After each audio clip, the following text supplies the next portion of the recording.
ZEE5 ಇರುವಾಗ ನೀವು ನಿಮ್ಮ ನೆಚ್ಚಿನ ಶೋಗಳನ್ನ ಎಂದಿಗೂ ಮಿಸ್ ಮಾಡಿಕೊಳ್ಳುವುದಿಲ್ಲ. ಅದು ಸಂಪೂರ್ಣ ಉಚಿತವಾಗಿ. ದೊಡ್ಡ ಮನೆಯ ದೊಡ್ಡ ನೆರಳು ನಮ್ಮ ಪ್ರೀತಿಯ ಅಪ್ಪು ಸರ್. ಈ ರಾಜವಂಶದ ಕುಡಿಯ ಪುನೀತ ವ್ಯಕ್ತಿತ್ವದ ಬಗ್ಗೆ ಮಾತಾಡೋದಕ್ಕೆ ವೇದಿಕೆ ಮೇಲೆ ಬರ್ತಿದ್ದಾರೆ ಅಣ್ಣವರ ಪ್ರೇಮದ ಪುತ್ರಿ ಶ್ರೀಮತಿ ಪೂರ್ಣಿಮಾ ರಾಮಕುಮಾರ್ ಮೇಡಮ್ ಅವರು ಹಾಗೂ ಧನ್ಯಾ ರಾಮಕುಮಾರ್ ಅವರನ್ನ.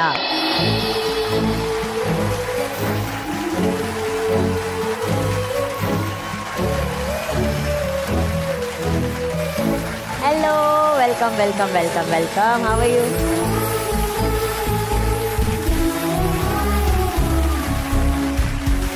ಮೊದಲನೇದಾಗಿ ನಮ್ಮ ಕಾರ್ಯಕ್ರಮಕ್ಕೆ ತಮಗೆ ಹಾಗೂ ಧನ್ಯ ಅವರಿಗೆ ಆತ್ಮೀಯವಾದ ಸ್ವಾಗತ. ನಮಗೂ ಅಷ್ಟೇ. Very happy to come here. Ma'am, Appu sir ಅವರ 50ನೇ ಹುಟ್ಟು ಹಬ್ಬದ ಸಂಭ್ರಮ. ಈ ವೇದಿಕೆಯ ಮೂಲಕ ಸಹೋದರಿಯಾಗಿ ಅವರಿಗೆ ಒಂದು ವಿಶಸ್ ನಿಮ್ಮ ಕಡೆಯಿಂದ. Happy birthday Appu. Thank you ma'am. And Dhanya, Appu sir ಬಗ್ಗೆ ನಿಮ್ಮ ಮಾತು. ಫಸ್ಟ್ ಆಫ್ ಆಲ್ ಅಪ್ಪು ಮಾಮಗೆ ಹ್ಯಾಪಿ ಬರ್ತ್ಡೇ. ಅಪ್ಪು ಮಾಮ ಅವರ ಒಂದು ಹ್ಯಾಬಿಟ್ ಆಗಿತ್ತು ಲೈಫ್ನ ಸೆಲೆಬ್ರೇಟ್ ಮಾಡೋದು. ಆ್ಯಂಡ್ ಅದು ಏನೇ ಆಗಿರಲಿ, ಚಿಕ್ಕದಾಗಿರಲಿ ದೊಡ್ಡದಾಗಿರಲಿ, ಅವರು ಖುಷಿಪಟ್ಟು ಸೆಲೆಬ್ರೇಟ್ ಮಾಡ್ತಾ ಇದ್ರು. ಸೊ ಇವತ್ತು ನಾವು ಅವ್ರನ್ನ ಸೆಲೆಬ್ರೇಟ್ ಮಾಡ್ತಾ ಇದ್ದೀವಿ. ಥ್ಯಾಂಕ್ ಯು ಸೋ ಮಚ್ ನಮ್ಮನ್ನ ಇಲ್ಲಿ ಕರ್ತಿದ್ದೆ.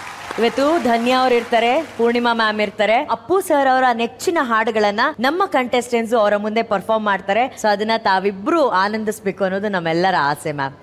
Please welcome. White girl thrilling performance. Deepak change ಆಗ್ಬಿಟ್ಟಿದ್ದಾನೆ ಸರ್. ಇತ್ತೀಚೆಗೆ ತುಂಬಾ ಫೀಲ್ ಮಾಡ್ಕೊಂಡು ಹಾಡ್ತೀವಿ. ಬಹಳ ಅವನು ಅಮೋಘ್ ಫೀಲ್ ಸ್ವಲ್ಪ ಮೆಚೂರ್ ಆಗ್ಬಿಟ್ಟ, ಕಂಟ್ರೋಲ್ ಮಾಡ್ಕೊಂಡ್ಬಿಟ್ಟ. ಇವನು ಸ್ವಲ್ಪ ಮತ್ತೆ ಯೌವನದಲ್ಲಿ ಬಿದ್ದಾನೆ. ಏನು ಇತ್ತೀಚೆಗೆ ಲವ್ ಎಲ್ಲ ಏನಾರು ಆಗಿದೆಯಾ? ಇಲ್ಲ ಸರ್. ಬಟ್ ಲವ್ ಆಗಿತ್ತ? ಯಾವತ್ತಾರು ಒಂದಿನ ಆಗಿತ್ತಾ? ರೀಸೆಂಟಾಗಿ ಆಯಿತು. ಅಷ್ಟು ಸಾಕಣ. ನೀನು ಅಷ್ಟು ಹೇಳಿದ್ಯಲ್ಲ, ಇನ್ನೊಂದು ಅರ್ಧ ಗಂಟೆ ತನಿಖೆ ಮಾಡ್ತೀವಿ. ರೀಸೆಂಟ್ ಆಗಿ ಏನಾಗಿತ್ತು ನಿಂಗೆ? ಮುಗಿದೋಗಿರೋ ಕತೆ ಬೇಡ ಸರ್. ನಿನ್ನ ಕತೆ ಮುಗ್ದೋಗಿರ್ಬೋದು, ನಮ್ಗೆ ಅದೇ ಆರಂಭ. ಸೊ ಹೇಳು, ನೊಂದ ಮನಸ್ಸಿನ ಒಂದು ಕಥೆಯನ್ನು ಹೇಳು. 4 ತಿಂಗಳಲ್ಲಿ ಮುಗಿದೋಯ್ತು. ನೀನ್ 4 ತಿಂಗಳಿಗೆ ಪ್ಲಾನ್ ಮಾಡಿರ್ತೀಯಾ? ಇಲ್ಲ, ನಾನು ಮಾಡಿಲ್ಲ, ಅವಳು ಬಿಟ್ಟು ಹೋದ್ಲು. ಏನಕ್ಕೆ ಬಿಟ್ಲಿ? ಏನಂತ ಹೇಳಿದ್ಲು? ಗೊತ್ತಿಲ್ಲ. ಕೇಳಿಲ್ವಾ ನೀನು ಯಾಕೆ ಬಿಟ್ಟೆ ಅಂತ? ಬೇಡ, ಸರಿ ಹೋಗಲ್ಲ ಅಂದ ಅಷ್ಟೇ, ಸಿಂಪಲ್ ಆಗಿ ಹೇಳಿದ್ಲು, ಬೇಡ ಸರಿ ಹೋಗಲ್ಲ. ಓಕೆ, ನಾವು ಕಮಿಂಗ್ ಟು ಯುವರ್ ಪರ್ಫಾರ್ಮೆನ್ಸ್. ಬಹಳ ಚೆನ್ನಾಗಿ ಹಾಡಿದ್ರಿ, ಇಬ್ರು ಚೆನ್ನಾಗಿ ಹಾಡಿದ್ರಿ. Thank you sir. Especially Agama, ನಿನ್ನ ವಾಯ್ಸ್ ಅಲ್ಲಿ ಬಹಳ ಒಂದು ಇಂಪ್ರೂವ್ಮೆಂಟ್ ಬರ್ತಾ ಇದೆ. And Deepak, definitely you are little free than before, which is a great thing. ಒಟ್ಟಾರೆ ಇಬ್ರು ಚೆನ್ನಾಗಿ ಹಾಡಿದ್ರಿ. All the best. Thank you. Thank you sir. ಜನ್ಯಾಜಿ. Deepak and Agama, it was really a very decent, clean performance. Thank you sir. ಏನು ಹಾಡಿದೆ ಅದನ್ನು ಅಚ್ಚುಕಟ್ಟಾಗಿ present ಮಾಡಿದ್ರಿ. ಆ್ಯಂಡ್ ದೀಪಕ್ ಏನು ಇವತ್ತು ಇಷ್ಟು ಫುಲ್ ಫೀಲಲ್ಲಿ ಅವ್ರು ಹಾಡ್ತಿದ್ರು. ನೀವು ಹೇಳ್ದಂಗೆ ಯೋಗರಾಜ್ ಭಟ್ರು ಬರೆಯೋ ಹಾಡು ಬ್ರೇಕಪ್ ಆದ್ಮೇಲೆ ಹೇಳ್ಬೋದು. ಕೋಪದಲ್ಲಿ 2 ಜೋಡೆಯನ್ನು ಎಳೆದು ಕೇಳುವೇನು ನೀ ನನಗೆ ಸಿಗಬಾರದೆ. ನೀವ್ ಯಾಕೆ ನನ್ನ ನೋಡ್ಕೊಂಡು ಕೋಪದಲ್ಲ? ನಮ್ದು ಬ್ರೇಕಪ್ ಆಗಿಲ್ಲ, ಬರೀ ಬ್ರೇಕು. ಅಲ್ಲಲ್ಲಿ ಬ್ರೇಕ್ ಆಗ್ತಾ ಇರ್ಬೇಕು ಮೇಡಮ್, ಇಲ್ಲ ನಮ್ಮ ಮನೇಲಿ ನಾನು ಅಪ್ ಮಾಡಿಬಿಡ್ತಾರೆ. ಬಟ್ ಆಗಮ, ನಾನು I always think will be in a top 5. ಆ ಪೊಟೆನ್ಷಿಯಲ್ ನಿಮಗಿದೆ. ಬಟ್ ಆ ಥರದೊಂದು ಪರ್ಫಾರ್ಮೆನ್ಸ್ಗೆ ವೆಯ್ಟ್ ಮಾಡ್ತಾ ಇದ್ದೀನಿ ನಾನು. Please do it. ಖಂಡಿತ. All the best. Thank you Arjun sir. Dhanya ಅವರೇ. Agama and Deepak, first of all ನಿಮಗೆ ಕಂಗ್ರ್ಯಾಚುಲೇಷನ್ಸ್ ಹೇಳಕ್ಕೆ ಇಷ್ಟಪಡ್ತೀನಿ. ತುಂಬ ಚೆನ್ನಾಗಿ ಹಾಡಿದ್ರಿ, ಅದ್ಭುತವಾಗಿತ್ತು. Thank you. ಫೀಲ್ ಇತ್ತು ನಿಮ್ಮ ಸಾಂಗಲ್ಲಿ. ಆ್ಯಂಡ್ ಎಸ್ಪೆಷಲಿ ನನಗೆ ಆಗಮ ಅವರ ಒಂದು ವಾಯ್ಸ್ ಈ ಸಾಂಗ್ಗೆ ಪರ್ಫೆಕ್ಟ್ ಆಗಿ ಸೂಟ್ ಆಯಿತು ಅಂತ ನನಗನ್ನಿಸ್ತು. ಆ್ಯಂಡ್ ದೀಪಕ್ ಅವರ ಕರೆಂಟ್ ಸಿಚುವೇಶನ್ ಈ ಸಾಂಗ್ಗೆ ಫೀಲ್ ಕೊಡ್ತು ಅಂತ ಅನಿಸ್ತು. ಪೂರ್ಣಿಮಾ ಮ್ಯಾಮ್, ನಿಮ್ಗೆ ಹೇಗನ್ನಿಸ್ತು ಈ ಹಾಡುಗಾರಿಕೆ? ಇಬ್ರು ತುಂಬ ಚೆನ್ನಾಗಿ ಹಾಡಿದ್ರು. ಇದು ನನಗೆ ಫೇವ್ರೆಟ್ ಸಾಂಗ್ ಕೂಡ. Oh nice. Jackie is one of the favourite. And ನಮ್ಮ ತಾಯಿಗೆ ಈ ಸಿನಿಮಾ ತುಂಬ ಇಷ್ಟ. ಲಾಸ್ಟ್ ನೋಡಿದ ಸಿನಿಮಾ. ಮ್ಯಾಮ್, ಹಾಡಲ್ಲಿ 2 ಜಡೆಯನ್ನು ಎಳೆದು ಕೇಳುವೇನು ಅಂತ ಸಾಂಗ್ ಇದೆ. ನಿಮ್ಮ ಬಾಲ್ಯದ ಬಗ್ಗೆ ಮಾತಾಡೋದಾದ್ರೆ, ಅಫ್ಕೋರ್ಸ್ ಅಪ್ಪು ಸರ್ ನಿಮ್ಮ ಜಡೆ ಎಲ್ಲ ಎಳೆದು ತೊಂದರೆ ಕೊಡ್ತಿದ್ರ, ಕಾಟ ಕೊಡ್ತಿದ್ರ, ಅವ್ರು ಚಿಕ್ಕವ್ರು ಇರ್ಬೇಕಾದ್ರೆ ತರಲೆತನ ಎಲ್ಲ ಮಾಡ್ತಿದ್ರ? ಅದೆಲ್ಲ ಏನಾದ್ರು ನೆನಪಿದ್ರೆ ಹಂಚ್ಕೊಳ್ಳಿ ಮ್ಯಾಮ್ ಪ್ಲೀಸ್. ಅವನ್ ಮಾಡ್ತಿದ್ದ, ಬಟ್ ನಾನು ಎಲ್ಲ ತಡ್ಕೋತಿದ್ದೆ. ಬಿಕಾಸ್ ನಂಗೆ ತುಂಬ ಇಷ್ಟ ಅವ್ನು ಕಂಡ್ರೆ, ನನಗಿನ್ನ ಚಿಕ್ಕವನು ಅಂತ ವೆಯ್ಟ್ ಮಾಡ್ತಾ ಇದ್ದೆ ನಾನು ಅವನಿಗೆ. ಬಿಕಾಸ್ ನಮ್ಮ ಮನೇಲಿ ತುಂಬ ಮಕ್ಕಳಿದ್ರು. ನನಗೇನಂದ್ರೆ ನನಗಿನ್ನ ಚಿಕ್ಕವ್ರು ಯಾರು ಇಲ್ವಲ್ಲ ಅಂತ ತುಂಬ ಬೇಜಾರಿತ್ತು ನನಗೆ. ಅವ್ನು ಹುಟ್ಟಿದ್ಮೇಲೆ ನಾನು ಯಾವಾಗಲೂ ಅವ್ನ ಹಿಂದೆನೇ ಇರ್ತಾ ಇದ್ದೆ. ಹಂಗಾಗಿ ಒಂದ್ಸಲನೂ ಜಗಳ ಆಡಿಲ್ಲ ಅವನ ಹತ್ರ ನಾನು. ಜಗಳ ಯಾವತ್ತೂ ಆಡಿಲ್ಲ. That's the sweetest memory. Thank you ma'am, thank you so much. ಹೇಳಿ, ಏನೇ ಹೇಳಿ. ಏನೇ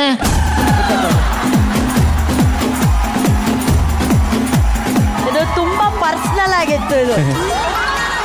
ಅದು ಮನೇಲಿರ್ಲಿ, ಅದ್ರ ಪ್ರೀತಿಯಿಂದ ಕೇಳ್ಬೇಕು.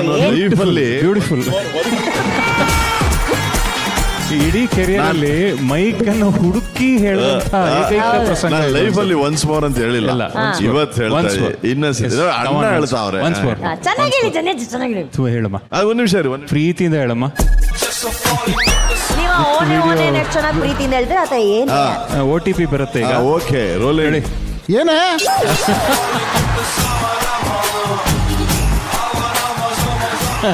ಓನಮ್ಮ ಏನೇ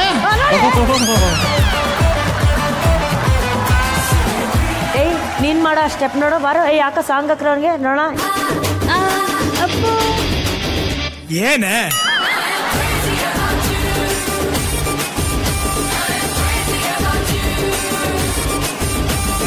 ಮುತ್ತು ಕೊಡೋ ಬೆಟ್ಟಿಂಗ್ ಕಟ್ಟಿ ಹೆಡ್ಡು ಪುಷೋ ಆಡೋಣ ಬಾ.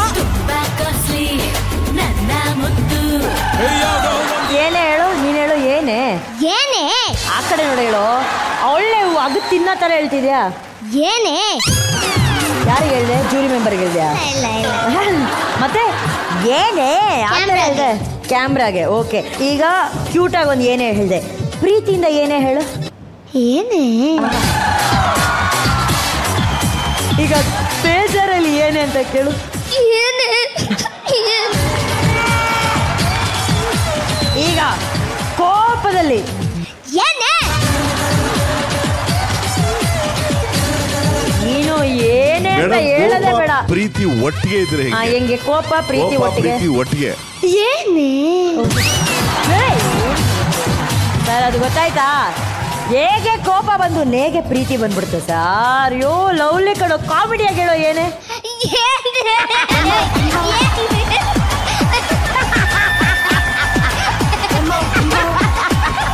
ಸುಚೇತನ್ ಸರ್ ಏನಾದ್ರು ಏನೇ ಅಂದ್ರೆ ಹೆಂಗ್ ಹೇಳ್ತಾರೆ?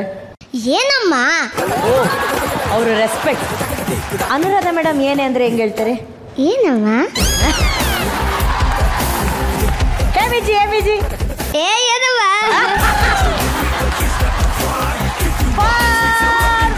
ಸೂಪರ್. ಎಮಿಜಿ ಲವ್ಲಿ. ಇಂದು ಮೇಡಮು ಏನಮ್ಮ. ಏನಮ್ಮ ಅದು ಶ್ರುತಿಯಲ್ಲಿ ಹೇಳ್ತಾರೆ. ಮೇಡಮ್ ಲಕ್ಷ್ಮಿ ಮೇಡಮು ಏನಮ್ಮ ನೀನು. ದ್ಯಾಮೇಶನ ಅಕ್ಕ ಏನಾಯ್ತು ಅಕ್ಕ ಏನಾಯ್ತು.